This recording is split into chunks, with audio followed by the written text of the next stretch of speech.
A graça e a paz do Senhor Jesus, amada igreja, é com muito prazer, com alegria, que estou aqui diante da igreja do Senhor, para ministrar uma palavra vinda diretamente do coração de Deus para os nossos corações. Somos uma igreja de privilégios, somos homens e mulheres chamados por Deus para termos privilégios como filhos de Deus, como herdeiros do Senhor Jesus.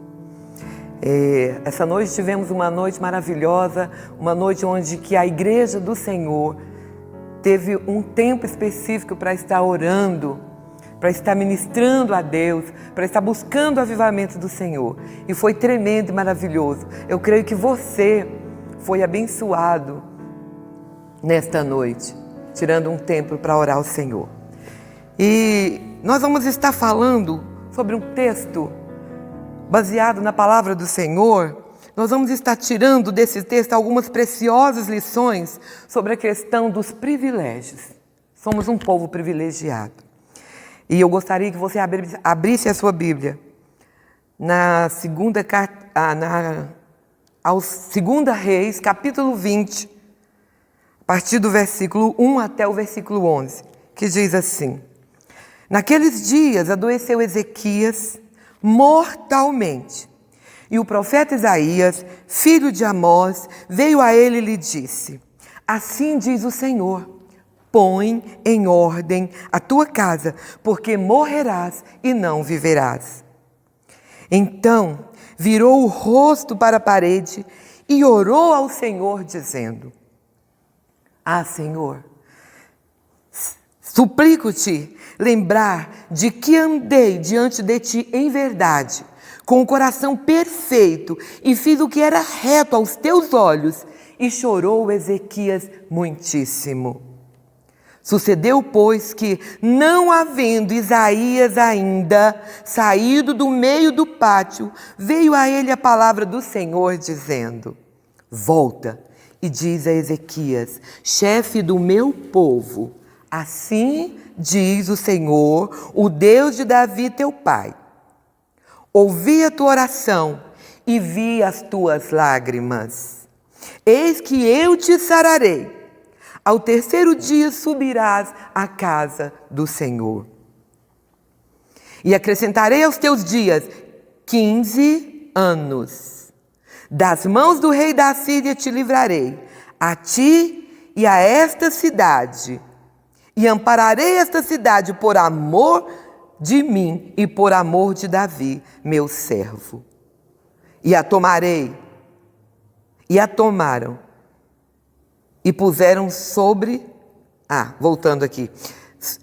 Por amor de Davi, meu servo. Disse mais Isaías: tomai uma pasta de figo, e a tomaram, e a puseram sobre a chaga, e ele sarou.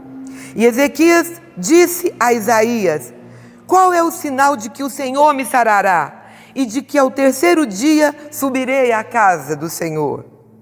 Disse Isaías: isto te será por sinal da parte do Senhor, de que o Senhor cumprirá a palavra que disse. Adiantar-se-á a sombra 10 graus, ou voltará 10 graus atrás? Então disse Ezequias: é fácil que a sombra avance 10 graus. Não seja assim, mas volte a sombra 10 graus atrás. Então o profeta Isaías clamou ao Senhor e fez voltar a sombra 10 graus atrás, pelos graus que tinha avançado no relógio do sol de Acaz. Aleluia. Eu acredito que todos nós conhecemos essa história, a história do rei Ezequias. Um homem que tinha um coração diante do Senhor perfeito, andava em retidão diante do Senhor, e Deus então dá ao profeta Isaías uma ordem: vai lá e diga para ele que ele vai morrer. Diga para ele que ele coloque a sua casa em ordem, porque certamente morrerás. Para morrer é preciso estar vivo. Então aqui está o primeiro privilégio. O primeiro privilégio que nós temos também, como Ezequias, é de que nós estamos vivos. Estar vivo é um privilégio. Eu gostaria de perguntar para você, quanto vale a sua vida? Você já parou para imaginar, para analisar o extraordinário valor que há a sua vida, esse dom que é dado por Deus? Deus criou você, formou você e agora Ele lhe sopra o fôlego da vida. Sua vida é um milagre de Deus. Então, que preço tem a sua vida? Quanto vale a sua vida? Um certo homem, um empresário rico, riquíssimo, sofreu um acidente na BR-262.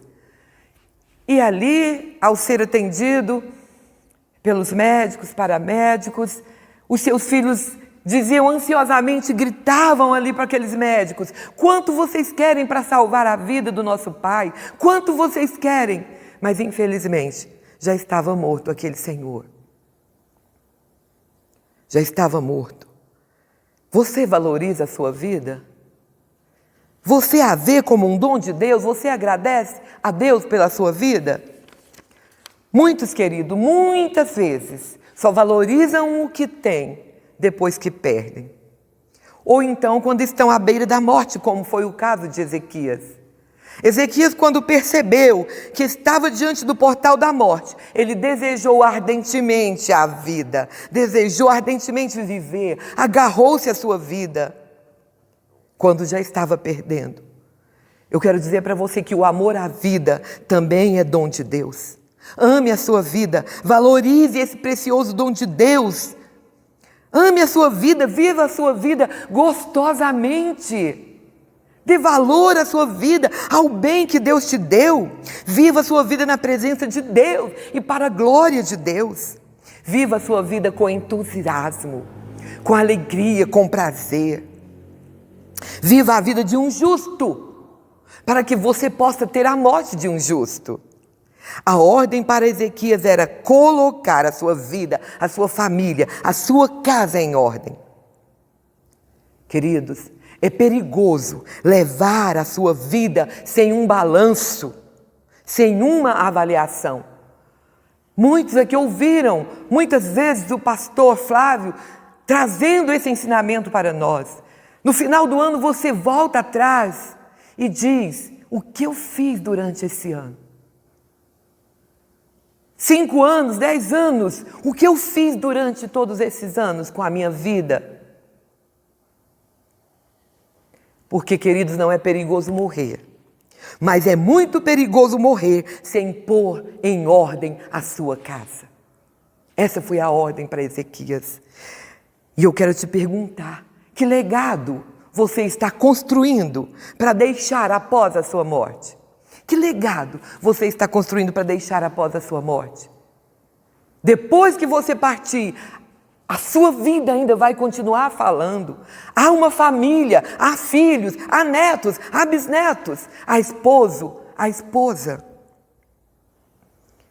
Há também, aqui nesse texto, sobre a vida de Ezequias, o privilégio de ter uma casa. Porque Deus diz para ele: põe em ordem a sua casa. Você já agradeceu a Deus por ter uma casa? Talvez você não tenha sua casa própria, mas tem uma casa alugada. E Deus tem te dado a condição de pagar esse aluguel.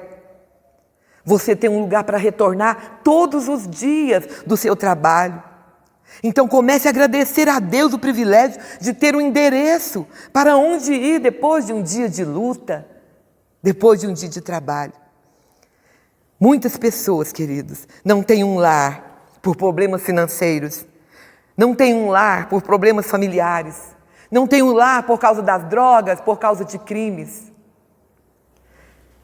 E essas pessoas, às vezes, tentam fugir e acham que na rua a sua vida está livre, há uma grande liberdade, mas é um engano total.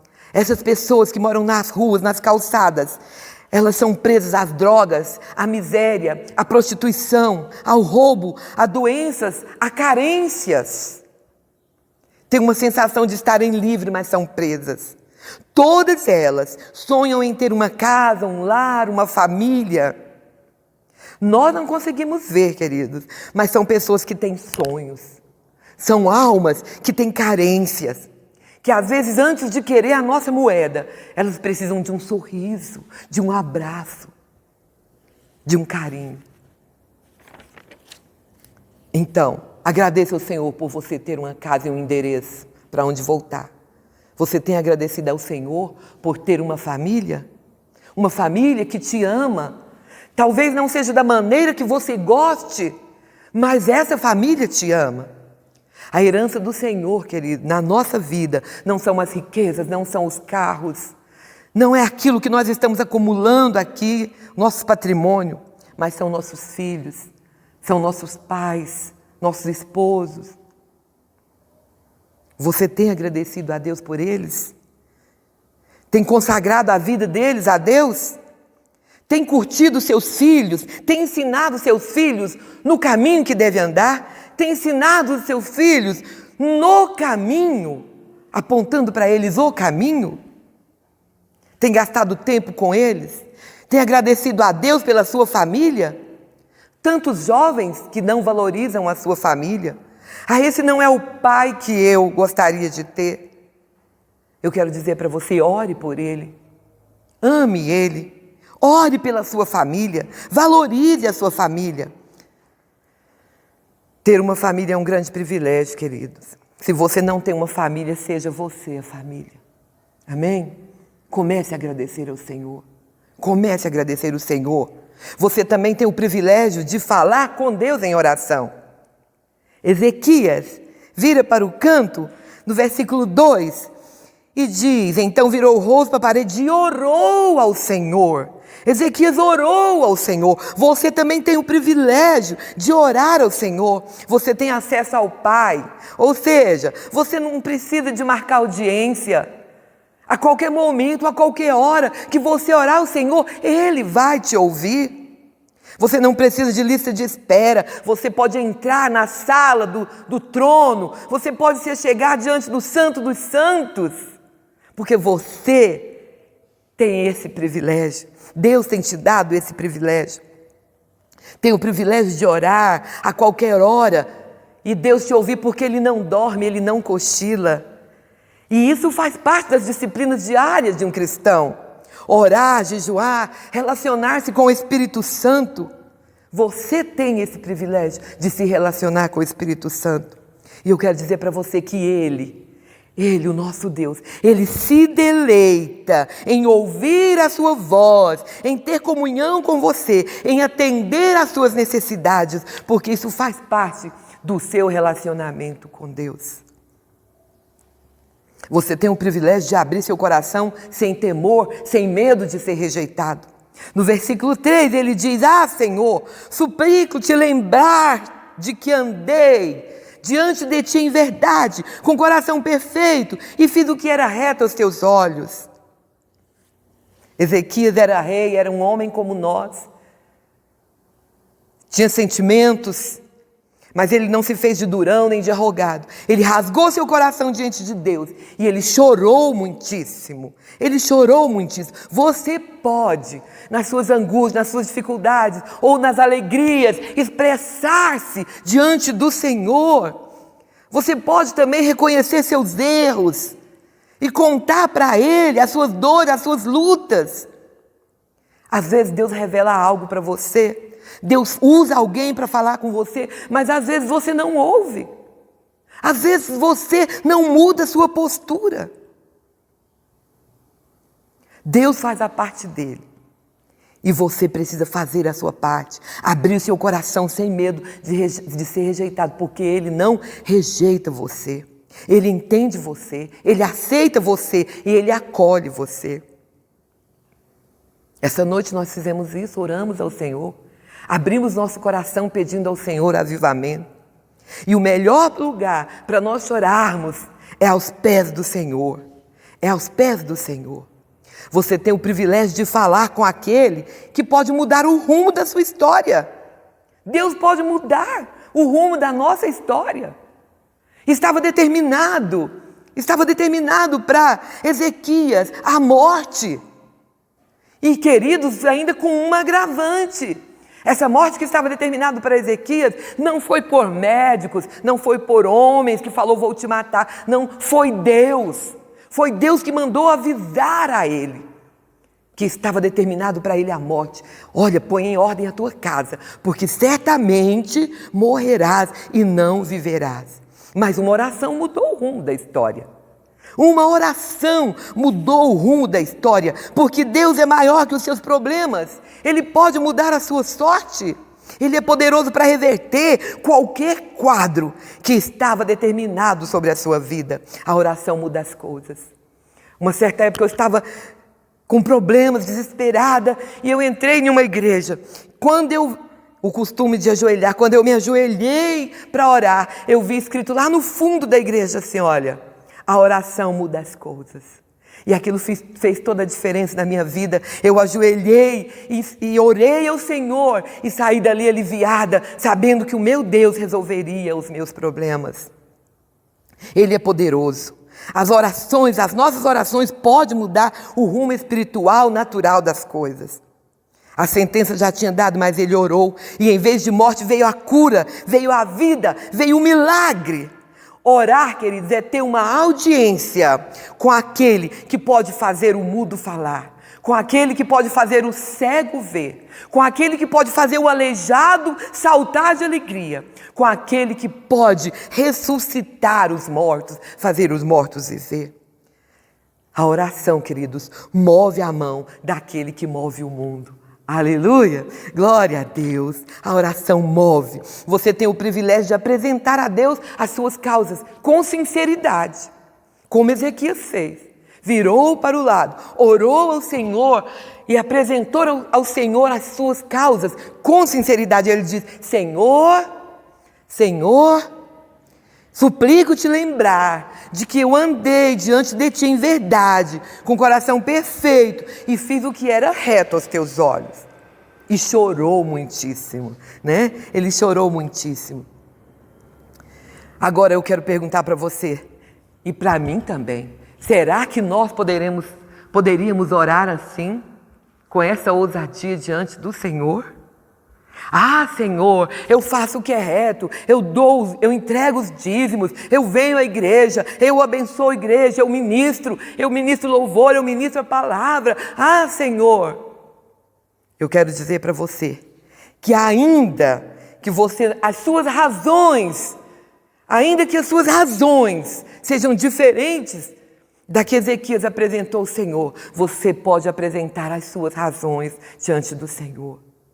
Sabe por quê? Porque Deus ouve a oração. A palavra diz que Deus não rejeita a oração de um coração quebrantado, de um coração arrependido. Então é isso que você precisa fazer. Ter um coração arrependido, reconhecer, Senhor. Quero contar para vocês aqui que eu orava ao Senhor, pedia ao Senhor uma casa. Eu morei de aluguel vários tempos, morei de favores na casa da minha sogra, na casa dos meus pais. E eu orava, Senhor, eu preciso de um lugar para morar. Senhor, eu preciso, me ajuda. E comecei a ter atitudes e o Senhor me concedeu o privilégio. Ali na rua que mora a irmã Fátima, ali talvez muitos conheçam, uma rua abaixo da que eu moro. Deus me deu ali um terreno quase de 2.000 metros. E o Senhor me deu o privilégio de construir ali uma casa, pegar uma planta na prefeitura, construir uma casa.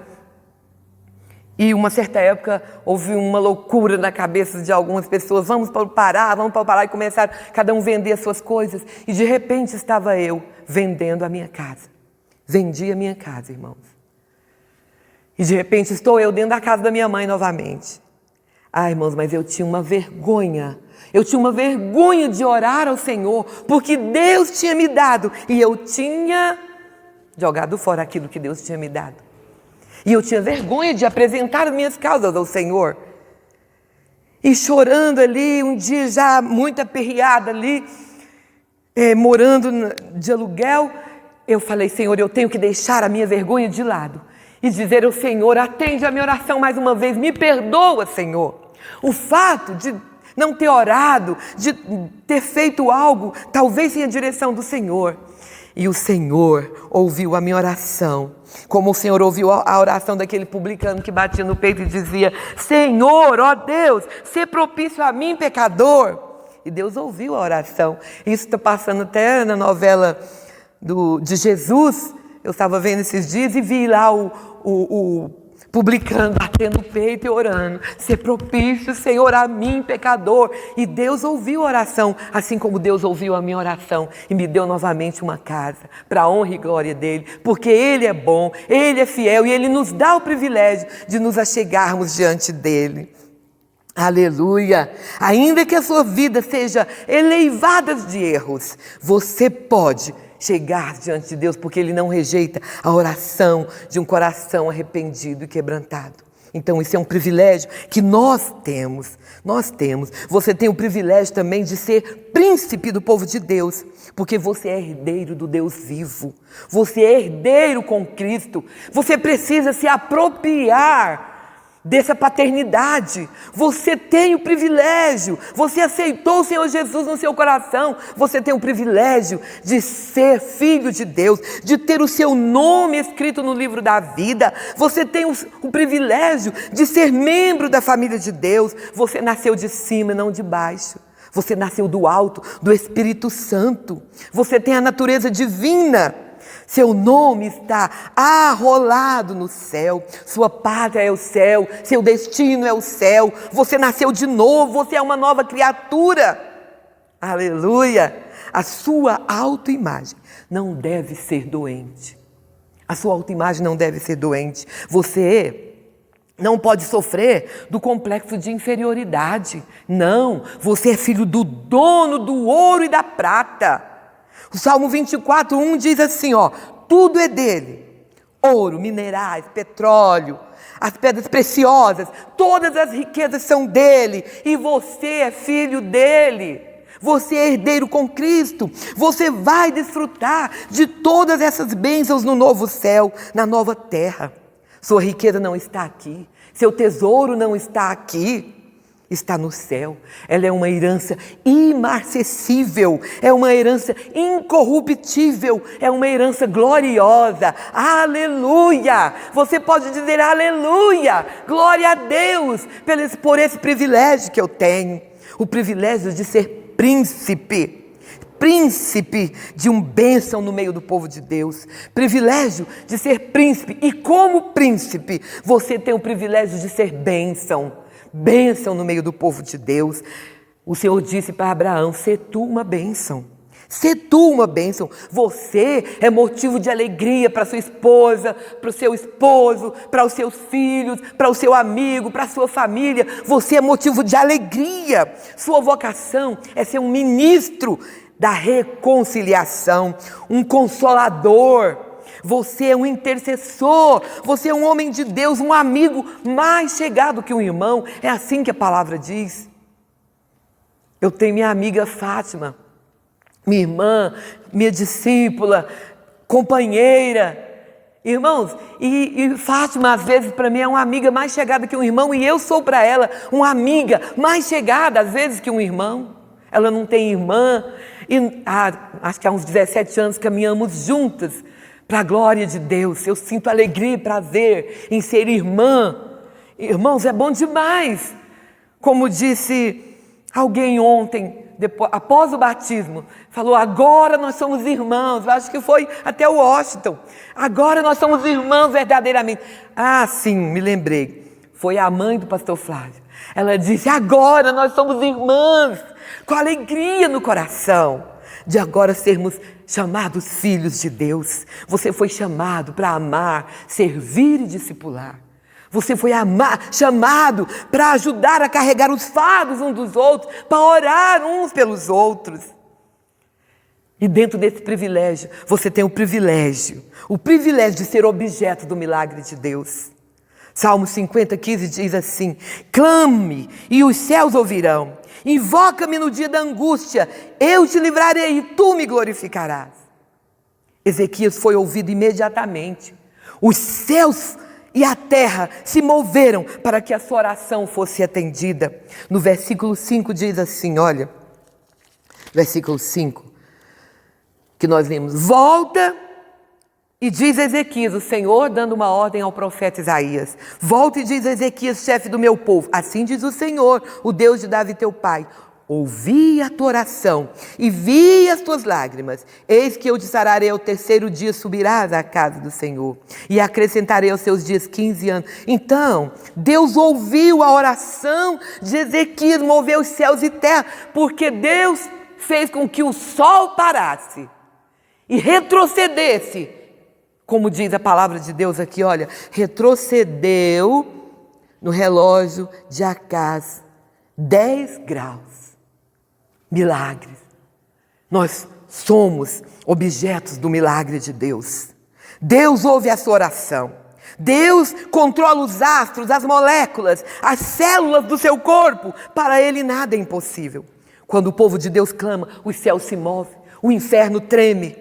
As coisas novas acontecem na terra. Então ore, chore, creia que os milagres de Deus podem florescer também na sua vida. Deus pode lhe dar mais do que você pede. Queridos, Ezequias pediu apenas a cura. E Deus lhe deu também o livramento do inimigo. Deus lhe deu o livramento do inimigo a ele e à sua cidade. Olha aqui o versículo 5 e 6. Ouvi as tuas lágrimas e acrescentarei aos teus dias 15 anos. Das mãos do rei da Assíria te livrarei, a ti e a esta cidade, e ampararei esta cidade por amor de mim e por amor de Davi, meu servo. O Senhor faz milagres. Deus pode fazer infinitamente mais. Eu tenho essa experiência e eu creio que muitos de vocês também têm essa experiência. Pede Deus algo. Eu tenho uma experiência tão simples. Eu pedi a Deus um muro da minha casa. E quando Deus me deu, eu falava assim, Senhor, como é lindo esse muro. Eu já testemunhei sobre isso. Que muro mais lindo, é o muro mais lindo dessa rua. Porque Deus nos dá, manos, mais, muito mais do que nós pedimos.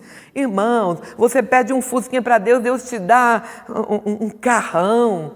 Deus é infinitamente mais poderoso do que nós podemos imaginar. Ele pode, irmão, surpreender você com a sua graça. Ele pode curar suas enfermidades, salvar seu casamento, curar suas emoções, restaurar a sua família, livrar você dos perigos, transformar a sua história. Deus pode fazer infinitamente mais do que nós pedimos, querido, do que nós imaginamos. E por último eu quero dizer para você, que você tem o privilégio de ser avisado por Deus de muitas coisas. Deus avisa para nós, lá em Amós 3:7, Deus fala, eu não posso fazer nada sem não avisar os meus servos, os profetas. O Espírito Santo de Deus nos avisa as coisas com antecedência. O Espírito de Deus diz para você, não passe por esta rua. O Espírito de Deus diz para você, não compre isso. Às vezes nós é que não ouvimos, como eu disse lá no começo. Deus fala, Deus envia alguém para dizer, e às vezes nós desobedecemos. Às vezes nós não mudamos a nossa postura. Então nós temos o privilégio de sermos avisados por Deus das coisas. Eu tenho certeza que antes desta pandemia acontecer, Deus já tinha avisado aos seus servos e já tinha pedido para a igreja estar em oração. Talvez não ouvimos. Talvez não tenhamos ouvido. Eu me lembro que antes da dengue, congregávamos na Luz para os Povos e Deus deu uma revelação ao pastor Brito e disse, olha, unge a minha igreja porque haverá dias difíceis, virá coisas terríveis. Ele falou, não sei o que vai acontecer. E ungiu toda a igreja, e graças a Deus o Senhor tem nos livrado, eu creio nesta unção, Então creia, irmão, creia que o Espírito de Deus está em você. O Espírito de Deus está em você. O Espírito de Deus habita em nós. Ele nos ama. O Espírito de Deus nos ama. Amém? Glória a Deus. Eu quero dizer para você que tudo está disponível para você. Depende do seu posicionamento diante do que Deus te proporciona. Diante do que Deus quer fazer para você. Com você. Da palavra de Deus, um sim. Deus faz parte dele, da sua vida, mas você é responsável em fazer a sua parte. Uma vida de oração, ela traz luz, ela traz direção de Deus. Mas Deus não toma as decisões por você. Você é que precisa decidir a sua vida. Você é que precisa ouvir e entender de uma vez por todas que você é um homem de Deus, uma mulher de Deus, chamado por Deus, herdeiro de Deus, cheio dos privilégios da parte de Deus. Que o Espírito Santo do Senhor te abençoe, que o Espírito Santo do Senhor fale ao seu coração todos os dias, que você possa ser uma pessoa que tenha disciplina na sua vida, em orar, em buscar, em clamar, em ouvir a voz do Senhor. Amém? Glória a Deus. Vamos orar. Quero orar com você agora. Feche os seus olhos. Oh Espírito Santo de Deus, nós lemos aqui a Tua palavra. Uma palavra que trouxe para nós, ó Deus, ensinamentos, onde podemos ver os privilégios que nós temos como filhos do Senhor. E eu oro nesta hora para que a Tua igreja, Espírito Santo, possa ter entendido esta palavra e ao repousar, ao reclinar a sua cabeça no seu travesseiro, possa remoer esta palavra, reviver esta palavra, entender o privilégio de ter uma casa, de ter um lar, de ter um Deus, de ter uma família, de ter acesso ao Pai, de poder orar e ser ouvido, de poder ser avisado pelo Espírito de Deus que habita em cada um de nós. Senhor, eu declaro a bênção do Senhor sobre a Tua igreja. Declaro uma igreja fortalecida, uma igreja avivada, Senhor. Em nome de Jesus, em meio dos anos, eu declaro o avivamento do Senhor sobre nós. Em nome do Pai, do Filho e do Espírito Santo de Deus. Amém.